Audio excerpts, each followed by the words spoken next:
Fala aí, pessoal, beleza? Mais um dia aí do nosso plano de leitura bíblica, lendo a Bíblia de capa a capa de Gênesis e Apocalipse no ano aí de 2023. Seja muito bem-vindo. E hoje nós vamos ler Êxodo capítulos 24, 25 e 26, tá bom? Antes da gente começar a ler, eu quero só pedir para você curtir esse vídeo, se inscrever no canal, compartilhar com mais alguém também, chamar mais alguém para o desafio, ainda dá tempo. Hoje é dia 26 de janeiro, quando eu estou gravando esse vídeo.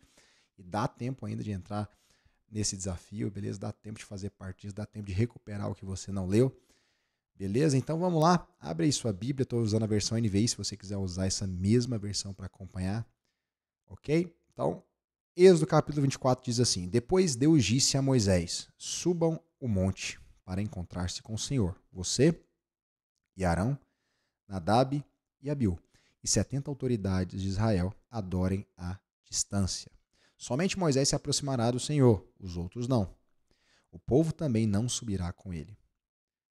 Quando Moisés se dirigiu ao povo e transmitiu-lhe todas as palavras e ordenanças do Senhor, eles responderam uníssono: faremos tudo que o Senhor ordenou. Mais uma vez, a segunda vez que o povo fala isso, né? E eles reafirmam: nós vamos fazer tudo que Deus ordenou. Fazer tudo que Deus ordenou. A gente vê que não, né? A gente vê daqui uns capítulos que eles vão quebrar todos os mandamentos, vão se perder completamente. Então o povo é bem contraditório mesmo e acha que consegue cumprir a lei, mas não vão conseguir. Versículo 4. Moisés então escreveu tudo o que o Senhor dissera. Na manhã seguinte, Moisés levantou-se e construiu um altar ao pé do monte e ergueu 12 colunas de pedra representando as 12 tribos de Israel. Em seguida, enviou os jovens israelitas que ofereceram holocaustos e novilhos como sacrifícios de comunhão ao Senhor. Moisés colocou metade do sangue em tigelas e a outra metade derramou sobre o altar. Em seguida, leu o livro da aliança para o povo e eles disseram: faremos fielmente tudo que o Senhor ordenou. Terceira afirmação do povo dizendo que vai fazer tudo que o Senhor ordenou. Paulo diz lá no Novo Testamento, né, que Deus deu a lei para um propósito, para que a lei fosse quebrada. Eu sei que é estranho esse conceito, mas Deus deu a lei para mostrar para o homem que ele não era capaz de cumprir a lei e entrar em dependência de Deus, né? Precisar mesmo reconhecer o seu fracasso diante da lei e reconhecer que precisa de um Salvador. E aqui a gente vê uma prova muito clara disso. É a terceira vez aqui no versículo 7 do capítulo 24 que o povo fala: nós vamos fazer tudo que o Senhor nos ordenar, e eles vão falhar miseravelmente nos próximos capítulos aí. Versículo 8 diz assim: depois Deus aspergiu sangue sobre o povo, dizendo: este é o sangue da aliança que o Senhor fez com vocês, de acordo com todas essas palavras. Moisés, Arão, Nadab e Abiú e 70 autoridades de Israel subiram. E viram o Senhor, e viram o Deus de Israel, sob cujos pés havia algo semelhante a um pavimento de safira, como o céu em seu resplendor. Olha só, eles viram os pés, eles viram Deus de Israel, né? A gente não sabe, a gente provavelmente não viram a face de Deus de Israel, mas viram alguma coisa, viram a glória do Deus de Israel, talvez, porque a gente sabe também depois que somente Moisés viu a face, conversava com Deus face a face, né? E Deus mostrou a sua face a ele, na verdade, mostrou as costas para Moisés. Mas eles viram o Deus de Israel. A gente não sabe que tipo de visão eles tiveram, mas sob cujos pés havia algo semelhante a um pavimento de safira. Né? Safira é uma pedra preciosa, como o céu em seu resplendor. A gente realmente, eu fico tentando imaginar como é isso. Realmente deve ser algo muito lindo, muito bonito, né? Versículo 11. Deus, porém, não estendeu a mão para punir esses líderes do povo de Israel. Eles viram a Deus e depois comeram e beberam. Geralmente, quem via a Deus ficava muito mal, porque ter contato com uma visão da glória de Deus era algo muito sério, era algo que te deixava, talvez, fazer a pessoa até mesmo morrer, né, de tamanha santidade, glória e majestade. Mas, por alguma forma, que Deus não estendeu a mão para punir esses líderes do povo de Israel. Eles viram a glória de Deus, depois comeram e beberam, nada de grave aconteceu com eles. Disse o Senhor Deus a Moisés: suba a mim ao monte e fica aqui. Eu lhe darei as tábuas de pedra com a lei e os mandamentos que escrevi para a instrução do povo. Moisés partiu com Josué, seu auxiliar, e subiu ao monte de Deus. Somente ele e Josué, né? Disse ele às autoridades de Israel: esperem-nos aqui, até que retornemos. Arão e Ur ficarão com vocês. Quem tiver alguma questão para resolver, pode procurá-los. Quando Moisés subiu, a nuvem cobriu o monte. E a glória do Senhor permaneceu sobre o monte Sinai. Durante 6 dias a nuvem cobriu o monte. No 7º dia o Senhor chamou Moisés para o interior da nuvem. Aos olhos dos israelitas, a glória do Senhor parecia como fogo consumidor no topo do monte. Moisés entrou na nuvem e foi subindo ao monte. Permaneceu no monte 40 dias e 40 noites. Uau, ficou esse tempo todo lá. Capítulo 25 agora. Continue acompanhando aí na sua Bíblia, capítulo 25 de Êxodo. Diz o Senhor a Moisés: diga aos israelitas que me tragam uma oferta. Receba-a de todo aquele cujo coração o compelir a dar. Estas são as ofertas que deverá receber deles: ouro, prata e bronze, fios de tecido azul, roxo e vermelho, linho fino, pelos de cabra, peles de carneiro tingida de vermelho, couro, madeira de acácia, azeite para iluminação, especiarias para o óleo da unção e para o incenso aromático, pedras de ônix e outras pedras preciosas para serem encravadas no colete sacerdotal e no peitoral. E farão um santuário para mim, e eu habitarei no meio deles. Lembrando que o povo de Israel tinham despojado os egípcios, por isso todos eles tinham muitas joias, muitos itens de valor, muitas pedras preciosas, enfim. Por isso Deus está pedindo essa oferta também. Versículo 8, farão um santuário para mim, e eu habitarei no meio deles. Façam tudo como eu lhe mostrar, conforme o modelo do tabernáculo e de cada utensílio. Faça uma arca de madeira de acácia com 1 metro e 10 centímetros de comprimento, 7 centímetros de largura e 70 centímetros de altura. Revista de ouro puro por dentro e por fora e faça uma moldura de ouro ao seu redor. Manda fundir 4 argolas de ouro para ela e prenda-as em seus 4 pés com 2 argolas de um lado e 2 de outro. Depois faça varas de madeira de acácia revistas de ouro e coloque-as nas argolas laterais da arca para que possa ser carregada. As varas permanecerão nas argolas da arca, não devem ser retiradas. Então coloque dentro da arca as tábuas da aliança que lhe darei. Então essa arca da aliança representa, a gente sabe que representa a presença de Deus, mas representa o próprio Cristo, né? Um tipo de Cristo ali no Antigo Testamento. E ela era feita de madeira de acácia por dentro e por fora por ouro, né? Mostrando aí talvez aí a dualidade ou a dupla natureza de Cristo. Ele era homem, mas também era Deus. E dentro dessa arca iam as tábuas da lei, as tábuas dos 10 mandamentos. Versículo 17. Faça uma tampa de ouro puro com 1 metro e 10 centímetros de comprimento, 70 centímetros de largura, com 2 querubins de ouro batido nas extremidades da tampa. Faça um querubim numa extremidade e o segundo na outra, formando uma só peça com a tampa. Os querubins devem ter suas asas estendidas para cima, cobrindo com eles a tampa. Ficarão de frente um para o outro, com o rosto voltado para a tampa. A gente vê que tem vários tipos de anjos na Bíblia. Os querubins sempre estão envolvidos em coisas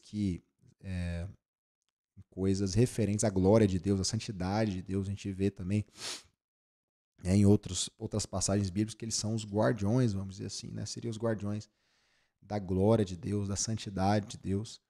Então, Deus pede para fazer essa tampa com duas esculturas de 2 querubins, um a cada lado, como representação disso. Eles ficando um de frente para o outro, né? Um olhando para o outro, as estátuas, as esculturas. Versículo 21. Coloque a tampa sobre a arca e dentro dela as tábuas da aliança que darei a você. Ali sobre a tampa, também chamada de propiciatório, essa versão fala tampa, mas outras versões falam propiciatório, onde também vem a palavra, tem a ver com a palavra propiciação, né, que a gente vê lá no Novo Testamento, que significa cobrir, né, cobrir, tampar. Então, versículo 22, ali sobre a tampa, no meio dos 2 querubins que se encontram sobre a arca da aliança, eu me encontrarei com você. Lhes darei todos os meus mandamentos destinados aos israelitas. Faça uma mesa de madeira de acácia com 90 centímetros de comprimento, 45 45 centímetros de largura e 60 centímetros de altura. Revista de ouro puro, faça também uma moldura de ouro ao seu redor. Faça também ao redor uma borda com largura de 4 dedos e uma moldura de ouro para essa borda. Faça 4 argolas de ouro para a mesa e prenda-as nos 4 cantos dela, onde estão os seus 4 pés. As argolas devem ser presas próximas da borda para que sustentem as varas usadas para carregar a mesa. Então, tanto a mesa quanto a arca tinha argolas nos seus cantos para que se colocassem varas ali, carregassem de forma mais fácil esses 2 itens aí. Faça as varas da madeira de acácia, revestindo-as de ouro, com elas se carregará a mesa. Faça de ouro puro seus pratos, recipiente para incenso, com as suas tigelas e bacias, nas quais derramaram as ofertas de bebidas. Coloque sobre a mesa os pães da presença, para que estejam sempre diante de mim.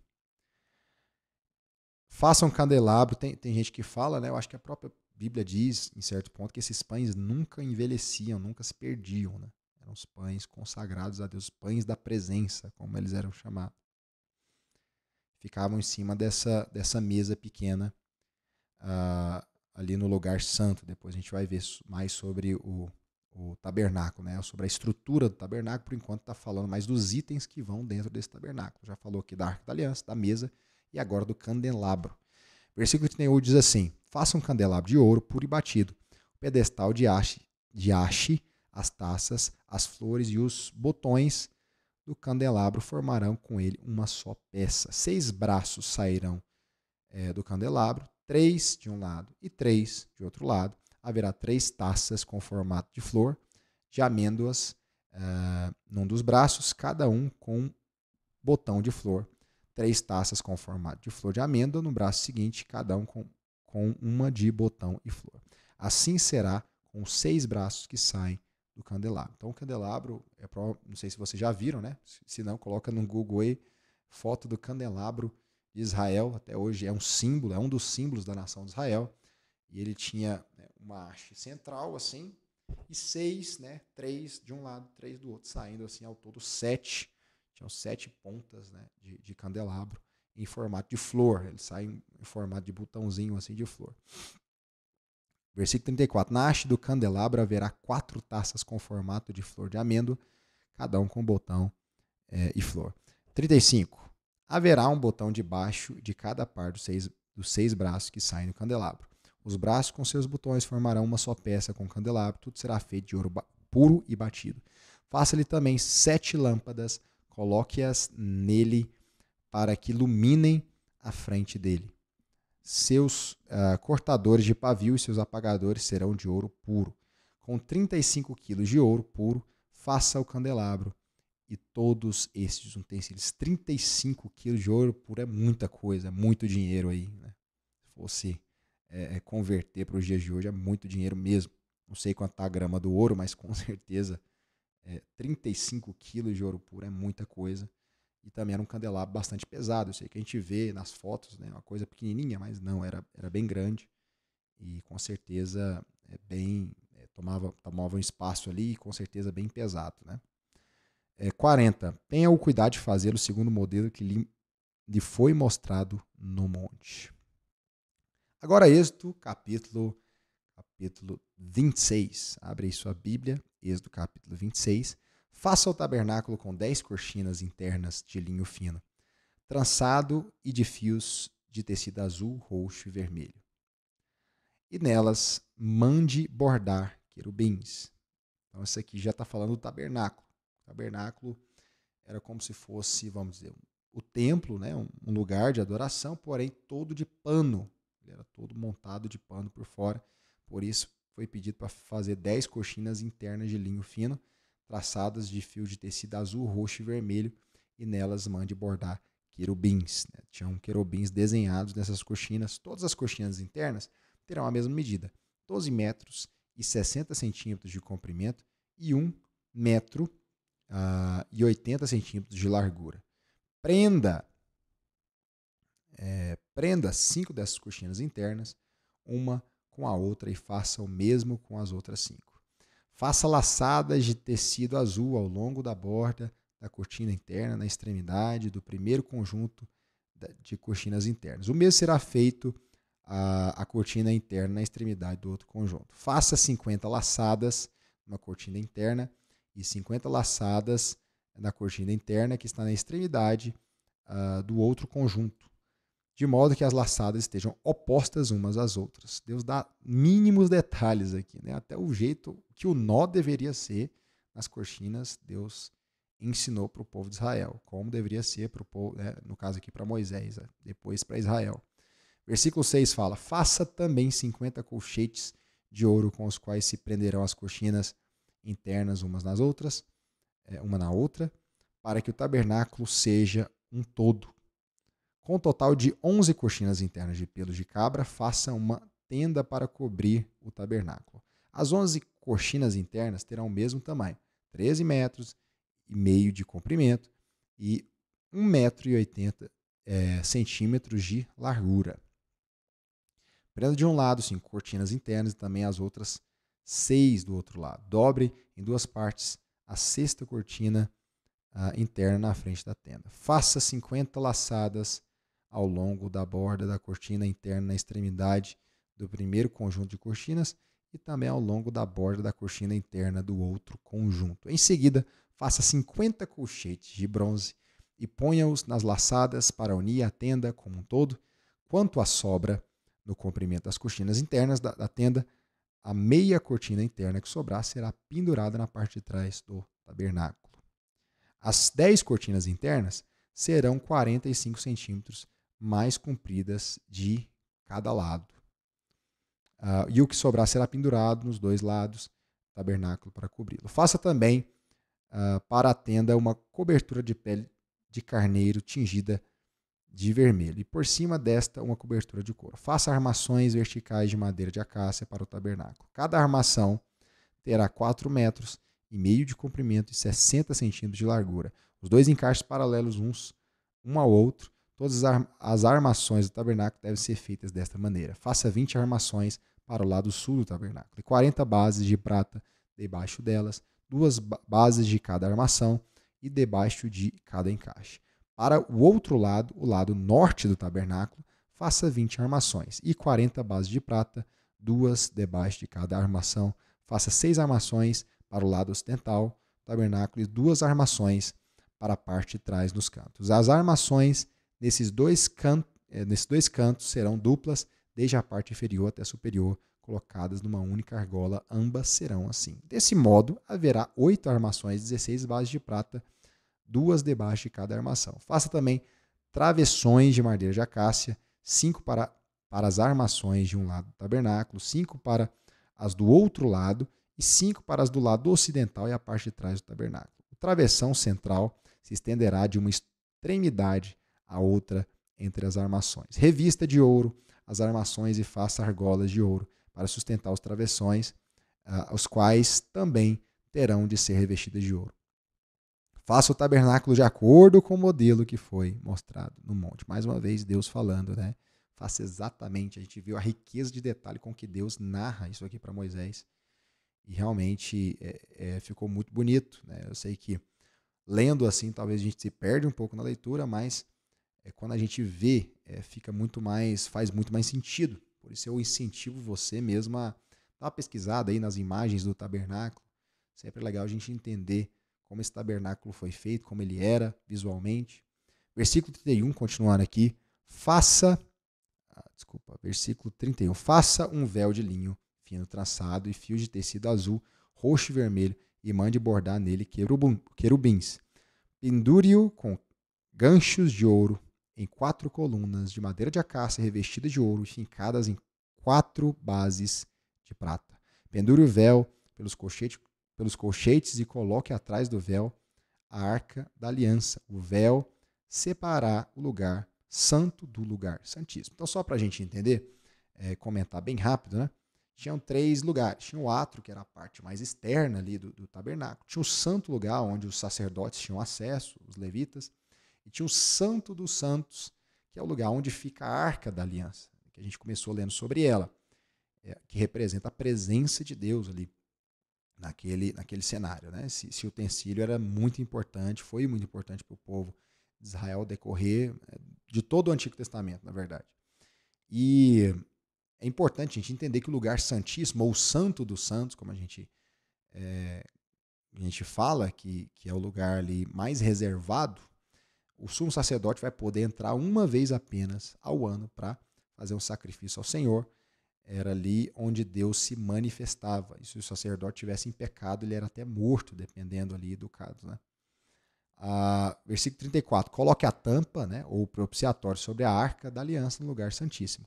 Coloque a mesa do lado de fora do véu, no lado norte do tabernáculo, e o candelabro em frente dela do lado sul. Tinha até o lugar certinho onde cada móvel ficava.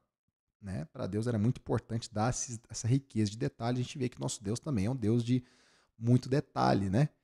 E a gente vê que realmente os artistas, né, eles têm uma graça comum recebida do próprio Deus, né? Deus é um artista. Se você parar para analisar, você vai ver a arquitetura de Deus na hora de fazer um tabernáculo, cada detalhe, cada coisinha no seu lugar. Versículo 36. Para a entrada da tenda, faça uma cortina de linho fino, traçada e de fios de ouro, de fios de tecido azul, roxo e vermelho, obra de bordador. Faça ganchos de ouro para essa cortina e 5 colunas de madeira de acácia revestidas de ouro. Mande fundir para eles as 5 bases de bronze. E essa é a nossa leitura de hoje. Praticamente a descrição ali do tabernáculo. Eu sei que às vezes nessas partes a gente fica um pouco mais com preguiça, talvez, de ler, né? Porém, é muito importante nós tomarmos a Bíblia como por inteiro. Tudo aqui tem um significado, tudo aponta para algo. E, embora nós estamos hoje na nova aliança, nós precisamos aprender e ver, né, como Deus tratou com o povo de Israel, por que ele pedia essas coisas. Então, é sempre importante a gente ler a Bíblia em espírito de oração, em primeiro lugar, sempre orando, e segundo, fazendo perguntas. Por que Deus mandou fazer isso, né? Muitas vezes, a maioria das vezes, a resposta está na própria Bíblia. A Bíblia explica a Bíblia. Algumas coisas não têm resposta mesmo, mas enquanto a isso nós descansamos. O fato é que nós precisamos entender, né, o que Deus queria fazer ali, o que Deus estava mostrando para Moisés. E uma parte muito importante de tudo isso que Deus fez através do povo de Israel, através de Moisés, foi o tabernáculo, né? A gente vê que o tabernáculo é onde Deus literalmente habitava, especialmente no lugar santo dos santos, onde ficava ali a Arca da Aliança, que representa a presença de Deus, a santidade, a glória de Deus.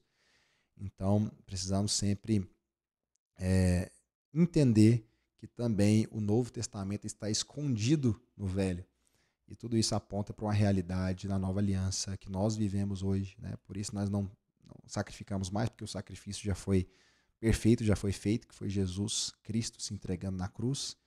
Mas todos esses utensílios e essas sombras também mostram um significado e um princípio para nós hoje na nova aliança. Que Deus abençoe você, foi muito bom estar aqui com você hoje, tá bom? Que Deus abençoe, medite sobre essa palavra, medite sobre esses capítulos que nós estamos lendo.